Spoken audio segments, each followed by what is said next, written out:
Hello everyone, my name is Manish Bhardwaj. Score with में आपका स्वागत है। Chandigarh admin clerk steno. एक तो देखो, मुझे भी किसी बच्चे ने भेजा था, आरटीआई लगाई थी किसी ने कि कितने नंबर ऑफ फॉर्म सबमिट हुए हैं, फॉर्म रीओपन होंगे कि नहीं होंगे, पेपर कब हो सकता है, सारी चीज़ों पे हम बात करेंगे। वीडियो एंड तक देख लेना और वैल्यूएबल इन्फॉर्मेशन ही होगी। तो सबसे पहले आरटीआई वाली बात करते हैं। अभी मेरे पास आरटीआई तो है नहीं, बट मैंने उसको गो थ्रू कर लिया था, किसी बच्चे ने मुझे भेजी थी। उसमें क्या था कि 31-32 हज़ार के करीब थे, मतलब स्टेनो के कुछ 2,500 स्टेनो के थे और कुछ ये थे 30-1 हज़ार जिन्होंने फाइनल सबमिशन, जिनका मतलब कि फ़ीस वगैरह सबमिट हुई है। तो आप सोच रहे होगे कि इतने कम फॉर्म सबमिट हुए हैं, कंपटीशन कम है। एक तो देखो यार, रेलिवेंट बच्चे होते हैं चंडीगढ़ के जो फॉर्म फिल करते हैं, क्यों? क्योंकि 1,000 रुपये फ़ीस है। मतलब यहाँ पे ओबीसी एससी की भी फ़ीस हाई रहती है। अब 1,000 रुपये जो बिल्कुल जिसकी तैयारी नहीं है वो बच्चा नहीं खर्चता 1,000 रुपये। एसएससी वगैरह में तो 100 रुपये फ़ीस होती है जर्नल की, बाकियों के लिए तो फ़ीस आपको पता है कुछ भी नहीं है, ठीक है। लड़कियों की तो लगती भी नहीं आई थिंक, लेकिन यहाँ पे फ़ीस भी देखो इतनी ज़्यादा है। तो रेलिवेंट बच्चे ही फॉर्म फिल करते हैं। दूसरी बात क्या है कि 18 से 27 आपकी एज मांग रखी थी जनरल कैटेगरी में। तो जो मैक्सिमम बच्चे तैयारी करने वाले होते हैं 27+ ही होते हैं। अगर यही आप 37 एज होती है ना, फिर आप इसके डबल ट्रिपल फॉर्म देख लेते हैं कि इतने ज़्यादा फॉर्म आते। 18 से 27, अब ग्रेजुएशन ही बंदा 21 साल तक करता है, 27 के बीच में तो कितने के बच्चे होंगे जो इसमें जो है इंटरेस्ट रख रहे होंगे? तो कम ही होंगे ओबियसली, लेकिन जो भी कंपटीशन होगा वो हेल्दी कंपटीशन होगा। अब एग्ज़ाम डेट की बात करें तो देखो, एग्ज़ाम डेट भी आ जाएगी, ऐसा कुछ नहीं है। तो वो सारी चीज़ें आपको पता है कैसे क्या हो रहा है, नहीं हो रहा। उसके बजाय आप जो है तैयारी पे फोकस करो। बहुत ज़्यादा लेंदी सिलेबस है। आप अभी किसी न किसी पेपर की तैयारी कर रहे हो तो जो कॉमन आपको दिख रहा है सिलेबस, उसकी तैयारी कर लो फिलहाल के लिए। बहुत लेंदी सिलेबस है। आप एक बार प्रीवियस ईयर पेपर उठा के देखो, आपको ये समझ आएगा कि अच्छे लेवल के पेपर हैं। इवन अगर आप एसएससी वगैरह की भी तैयारी कर रहे हो तो आप खुद देखना कि बहुत अच्छा लेवल पूछा गया है, एसएससी से भी अच्छा लेवल है पेपर का। और वो 2019 में हुआ था। क्या पता इस बार और हेल्दी आपको कंपटीशन दिखे और भी अच्छा पेपर पूछे। अभी जो रिसेंट पेपर हुआ है उसको उठा के देख लो आप, सारे पेपर अच्छे पूछे जाते हैं, ऐसा नहीं है। अब फॉर्म रीओपन की बात करते हैं।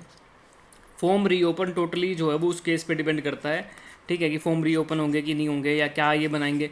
क्या पता ही मना ही कर दें, बोले हम तो सही हैं भाई, हमने तो जो गजट में निकाला था हम तो बिल्कुल सही हैं, करते रहो जो करना आपने। तो कुछ भी नहीं पता फॉर्म रीओपन होंगे कि नहीं होंगे। आप टोटली आप तो ना उस तरीके से हो कि बस हमारी तो पूरी पूरी तैयारी है, हम तो बस वेट कर रहे हैं कि बस कब पेपर की डेट अनाउंस हो और हम क्लियर कर दें। ऐसा नहीं है। टाइपिंग टेस्ट दो, टाइपिंग की अपनी तैयारी अच्छी कर लेना। मैंने बताया था कि इसमें बैक स्पेस तो अलाउड होता है लेकिन एरर नहीं होते। अगर आपने एक एरर कर दिया तो एक स्पीड माइनस हो जाएगी, तो आप उस तरीके से कर लेना। और पेपर टू स्क्रीन होता है, पेपर आपको दे देते हैं अनलिमिटेड। और मैंने भी अपने टेलीग्राम ग्रुप में 2500 स्ट्रोक्स वाले टाइपिंग टेस्ट डाले हैं। 6 महीने पहले डाले थे, 3 आज डाले हैं। तो मेरे टेलीग्राम ग्रुप में आप देख सकते हो, उस तरीके का ही आपको फाइनल में देखने को मिलेगा। तो उस हिसाब से आप अपनी प्रैक्टिस कर लेना। टेलीग्राम जो ग्रुप है उसका लिंक जो है वो डिस्क्रिप्शन में है, वहाँ से आप ज्वाइन कर सकते हो। अब बात करता हूँ प्रीवियस ईयर पेपर्स की। अब मैंने previous year paper book launch कर रखी थी, उसमें 25 पेपर हैं। जो भी तैयारी कर रहा है बिल्कुल नया है, एक बार आप पेपर देखो तो सही कि किस तरीके का पेपर पूछता है। वो पेपर हैं और उनके आंसर की है, अच्छे मॉडरेट लेवल के पेपर हैं। तो इसलिए उनका सोल्यूशन भी नहीं है। अब मैं भी कहाँ से सोल्यूशन प्रोवाइड करता आपको, मतलब टाइम लगता बहुत ज़्यादा, वो इतना टाइम नहीं होता ना।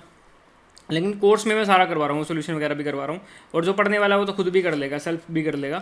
तो जो पेपर है 25, उनको देखो उस तरीके का आएगा, उस तरीके से आप अपनी तैयारी शुरू करो। जब भी एग्जाम होगा आपको पता लग जाएगा। पिछली बार जेबीटी में हुआ था ऐसा, 2024 में जो जेबीटी हुआ था कि दोबारा से उसमें डिग्री का कुछ इशू था, तो दोबारा से फॉर्म फिल करें। लेकिन पेपर पे उसका कोई इफेक्ट नहीं पड़ा। थोड़े बहुत 2-3-4 महीने उनको मिल गए थे और बहुत सारे बच्चों ने टाइम वेस्ट कर दिया था।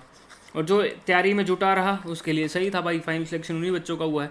तो अभी जो आपको टाइम मिल रहा है उसको यूटिलाइज करो, अपने जीके पढ़ो, अपना रीजनिंग पे फोकस करो, मैथ पे फोकस करो। मैथ ही देख लो कितना ज़्यादा डिफिकल्ट है। मैथ की किसी भी पेपर में आज के टाइम पे, चाहे आप एसएससी की तैयारी कर रहे हो, बैंकिंग की कर रहे हो, किसी पेपर में 100 नंबर का नहीं आ रहा भाई मैथ और रीजनिंग का पोर्शन, ठीक है। इसमें टोटल 100 नंबर का पेपर है आपके पास, 30 मैथ, 30 स्टैट्स, 40 मैथ, 30 स्टैट्स और 30 रीजनिंग। मतलब 70 क्वेश्चन टोटली मैथ होंगे ना, 40 और 30, ये 70 तो क्वेश्चन टोटली मैथ है। अगर सीजीएल मेंस में जाते हो 30 ही क्वेश्चन है ना मैथ के, तो मतलब आप 40 क्वेश्चन एक्स्ट्रा कहीं पे भी नहीं आ रहे। तो आपको वो हैबिट आपको देखनी पड़ेगी। वो हैबिट आपको देख कर एक तरीके से प्रैक्टिस अच्छी करनी पड़ेगी, तभी आपको एक स्पीड निकलेगी और आप सोल्व कर पाओगे। और जिन बच्चों को तैयारी ठीक से करनी है, देखो जो सेल्फ स्टडी कर सकता है उसके लिए वेल एंड गुड है कि सेल्फ स्टडी कर सकते हो और प्रीवियस ईयर पेपर से कर सकते हो। अगर आपको बुक परचेज करनी है तो आपको टेलीग्राम ग्रुप जो लिंक डिस्क्रिप्शन में है वहाँ से मैंने सारा बताया, पिन कर रखा मैंने मैसेज, उस पिन पे क्लिक करोगे आपको डिटेल बता रखी है कि व्हाट्सअप नंबर दे रखा है, आपको QR कोड वगैरह वहाँ पे करो, आपको पार्सल हो जाएगी जहाँ पे भी हो। और चंडीगढ़ में भी बता रखा, सारा प्रोसेस मैंने उसमें बता रखा, उसमें आप देख सकते हो। ठीक है, सारा वेरिएबल जो भी डाटा होगा मैं वहीं पर प्रोवाइड करूँगा। और कुछ चंडीगढ़ जीके करते रहते हैं, चंडीगढ़ जीके से क्वेश्चन नहीं आता यार, 1-2 क्वेश्चन आता है, वो रिपीट ही हो जाता है। और चंडीगढ़ जीके की मैंने वीडियो बना रखी हैं, आप प्ले लिस्ट में जाओगे चंडीगढ़ जीके नाम से, तो 3 वीडियो हैं। एक तो करंट अफेयर की, इसको तो हटा दो, उसके बाद 2 वीडियो हैं, तो उसको देखो, उससे बाहर नहीं आएगा भाई, वो इनफ है। कोई बुक ये लेने की ज़रूरत नहीं है चंडीगढ़ जीके के लिए, नहीं पूछता, सिंपल क्वेश्चन पूछता है, वो मैंने उस वीडियोज़ में कवर कर रखे हैं। ठीक है, और जिसको कोर्स परचेज करना है वो कोर्स परचेज कर सकता है। ठीक है, तो मतलब मैंने ये बताया था कि 1000 अगर फीस है पेपर की, तो सीरियस बच्चे ही पढ़ते हैं, और एंड में कंपटीशन 5000 बच्चों के बीच ही होता है। ठीक है, 5000 बच्चे ही एंड में ऐसे निकलते हैं जिनके बीच में कंपटीशन होता है, और किसी की किस्मत उस दिन ख़राब होती है, किसी की चल जाती है, वो वाला हिसाब भी होता है, क्योंकि नेगेटिव मार्किंग यहाँ पे है नहीं। और जो तैयारी एक वे में करना चाहता है कि आपको डेली टारगेट्स मिले और हर एक सब्जेक्ट आपको ढंग से कवर हो, आपको पता हो कहाँ से क्या करना है, तो कोर्स परचेज कर सकता है। कोर्स का लिंक भी डिस्क्रिप्शन में है, मैंने पहले भी बताया आपको कैसे करना है। उस पर लिंक करोगे, लिंक पे क्लिक करोगे, पे करोगे, उसके बाद टेलीग्राम ग्रुप जो पेड है उसमें ओपन हो जाओगे। एक मेरा डाउट ग्रुप भी है, तो वो भी पिन कर रखा है पेड ग्रुप में, उसका लिंक, तो वहाँ से डाउट ग्रुप में जो भी आपको डाउट रहता है। और कोस्मो फीड ऐप डाउनलोड करनी है आपने परचेज करने के बाद, तो कोस्मो फीड ऐप पे परचेज बाय यू में आपको कोर्स शो हो जाएगा। किसी कुछ डाउट आता है तो व्हाट्सअप नंबर टेलीग्राम ग्रुप में दिया है, उस पर मैसेज कर देना। ठीक है, तो उसमें मैं आपको बता देता हूँ कैसे क्या, और डायरेक्ट आप PC पे भी चला सकते हो। तो इतना ही रख रहा हूँ मैं इसमें, तो ज़्यादा वेट करने की बजाय भाई कि कितने फॉर्म अप्लाई हुए हैं, क्या हुए हैं, अच्छा कंपटीशन रहता है, लेंदी सिलेबस है। अगर आपको 6 महीने भी मिल रहे हैं तो भी कम ही है भाई, वो पेपर बहुत अच्छे लेवल का पूछता है, और बार पेपर होता नहीं है। 2019 में हुआ था, अब 26 में हो रहा, आगे का कुछ आइडिया नहीं है कि कब पेपर होगा, आप अपने हिसाब से अपना देख लेना। ठीक है, 19 के बाद 26 में हो रहा है। अब इसके बाद अगर 3 साल बाद भी होता तो आप आधे से ज़्यादा बच्चों की तो उम्र ही निकल चुकी होगी, तो बेटर है कि आप पहले चांस में ही, लकी चांसेस को समझें, पहले चांस में ही आप क्लियर कर लें। जो केस चल रहा है नहीं चल रहा उसको चलने दे पैरेलल में, क्या फ़र्क पड़ता है उस चीज़ से। ठीक है।